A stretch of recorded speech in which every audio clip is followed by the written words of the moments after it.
Thumbnail കണ്ട പോലെ നമ്മളെങ്ങനെയാണ് ഒരു വേസ്റ്റ് ബോക്സ് വെച്ചിട്ട് ഒരു ഹാമ്പർ ബോക്സ് സെറ്റ് ചെയ്യണം എന്നുള്ളൊരു വീഡിയോ ആണ്. അപ്പോൾ നിങ്ങളുടെ കയ്യിൽ ഏതെങ്കിലും ഒരു കാർഡ്ബോർഡ് ബോക്സ് എന്തെങ്കിലും ഒരു വേസ്റ്റ് ബോക്സ് ഉണ്ടെങ്കിൽ അത് എടുക്കുക.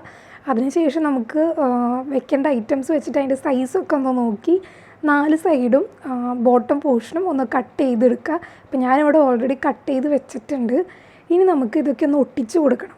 ഒട്ടിച്ച് കൊടുക്കാൻ വേണ്ടി ഞാനിവിടെ യൂസ് ചെയ്യുന്നത് ക്യുക്ക് ഫ്ലെക്സ് ആണ്. അത് ഒട്ടിക്കുമ്പോൾ ശ്രദ്ധിക്കണം, കൈമ എങ്ങാനും ആയിക്കഴിഞ്ഞ് കഴിഞ്ഞാൽ തൊലി പോകാനുള്ള ചാൻസ് ഉണ്ട്.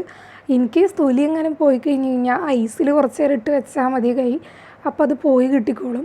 അപ്പോൾ ഇതുപോലെ നമുക്ക് ബാക്കി 4 സൈഡും ഒന്ന് ഒട്ടിച്ച് കൊടുക്കാം. അപ്പോൾ നമ്മുടെ ബോക്സ് ഇവിടെ റെഡി ആയിട്ടുണ്ട്. ഇനി നമുക്കിത് ഇങ്ങനെ ഇരുന്ന് കഴിഞ്ഞാൽ ഒരു വൃത്തി ഉണ്ടാവില്ലല്ലോ.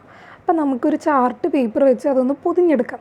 അപ്പോൾ നിങ്ങൾക്ക് ഇഷ്ടമുള്ള രീതിയിൽ പൊതിഞ്ഞെടുക്കാം. ഞാൻ എൻ്റെ ഒരു സ്റ്റൈലിലാണ് പൊതിഞ്ഞെടുക്കുന്നത്. അപ്പോൾ അതിന് വേണ്ടിയിട്ട് ഞാനതുപോലെ ഔട്ട്ലൈനൊക്കെ വരച്ച് ഇതുപോലെ 4 സൈഡും കട്ട് ചെയ്തിട്ടാണ് ഞാൻ പൊതിഞ്ഞെടുക്കുന്നത്. അപ്പോൾ നമുക്ക് ഇതുപോലെ ഒന്ന് പൊതിഞ്ഞെടുക്കാം. നമ്മുടെ ചാനലിപ്പോൾ ക്രാഫ്റ്റ് ഐറ്റംസ് തന്നെ ഉണ്ടാക്കണം, എൻ്റെ വേറെയും വീഡിയോസ് ഉണ്ട്. അപ്പോൾ അതൊക്കെ ഒന്ന് കണ്ടു നോക്കിക്കോളൂ കേട്ടോ. പൊട്ടിയതിന് ശേഷം ഇതുപോലെ സ്കെയിൽ വെച്ചൊന്ന് മടക്കി കൊടുക്കുകയാണ്. അത് കഴിഞ്ഞ് നമ്മൾ ഫെവിക്കോൾ വെച്ചിട്ട് നമ്മുടെ ബോക്സ് അതിലേക്ക് വെച്ചു. പിന്നെ നമ്മൾ സാധാ ചെയ്യുന്ന പോലെ അതങ്ങ് ഒട്ടിച്ച് കൊടുക്കുകയാണ്.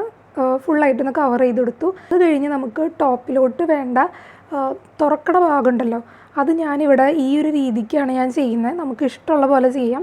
അതും ഇതുപോലെ തന്നെ ചാർട്ട് വെച്ചൊന്ന് ഒട്ടിച്ച് കൊടുക്കുക. അത് കഴിഞ്ഞ് നമ്മൾ ടേപ്പ് വെച്ച് ഒന്ന് സെക്യൂർ ചെയ്ത് കൊടുക്കുക. എന്നിട്ട് വീണ്ടും ആ ടേപ്പിൻ്റെ സൈഡിൽ കൂടെ ഈ ക്യുക്ക് ഫ്ലെക്സ് ഒന്ന് ഒട്ടിച്ച് കൊടുക്കാം. അതൊന്ന് നല്ല രീതിക്ക് സെക്യൂർ ആയിട്ട് ഇരിക്കാൻ വേണ്ടിയിട്ടാട്ടോ അങ്ങനെ ചെയ്യുന്നത്. എൻ്റെ കയ്യിൽ കുഞ്ഞ ടേപ്പ് ഉണ്ടായത്, വലിയ ടേപ്പ് ട്രാൻസ്പെറൻറ്റ് ഉണ്ടായില്ല.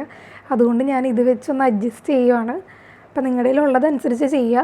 അതിന് ശേഷം നമുക്ക് ഇത് കവർ ചെയ്തെടുക്കാൻ വേണ്ടിയിട്ട് ഞാൻ പിൻട്രസ്റ്റിൽ നിന്ന് ഒരു തീം ഡൗൺലോഡ് ചെയ്ത് വെച്ചിട്ടുണ്ട്. അത് ഞാൻ ലേസർ പ്രിൻ്റ് എടുക്കുക ചെയ്തിരിക്കുന്നത്. അപ്പോൾ അത് ജസ്റ്റ് നമ്മൾ ഇതിൻ്റെ ഒരു സൈസിൽ നമ്മൾ വെട്ടി എടുക്കുകയാണ് ചെയ്യുന്നത്. ഇത് ഓൾറെഡി വെട്ടിയെടുത്തിട്ടുണ്ട്. എന്നിട്ട് നമ്മളിതുപോലെ ഫെവിക്കോൾ തേച്ച് അതൊന്ന് ഒട്ടിക്കുക. അപ്പോൾ ഇതിൻ്റെ ഉള്ളിൽ വേണമെങ്കിൽ വൈറ്റ് പേപ്പർ വയ്ക്കാം, ഇല്ലെങ്കിലും കുഴപ്പമില്ല, കാരണം നമ്മുടെ ഉള്ളിൽ ഐറ്റംസ് വരുന്നുണ്ട്. അപ്പോൾ ഇതാണ് നമ്മുടെ റിസൾട്ട് എന്ന് പറയുന്നത്. വേസ്റ്റ് ബോക്സിൽ നിന്നും ഒരു ഹാമ്പർ ബോക്സ് ഇവിടെ ഇതാ റെഡി ആയിരിക്കുന്നു. അപ്പോൾ നമുക്കിനി അടുത്ത വീഡിയോയിൽ കാണാം. ഇഷ്ടപ്പെട്ട് കഴിഞ്ഞാൽ ലൈക്ക് ചെയ്യുക, ഷെയർ ചെയ്യുക, കമൻറ്റ് ചെയ്യുക. ബൈ.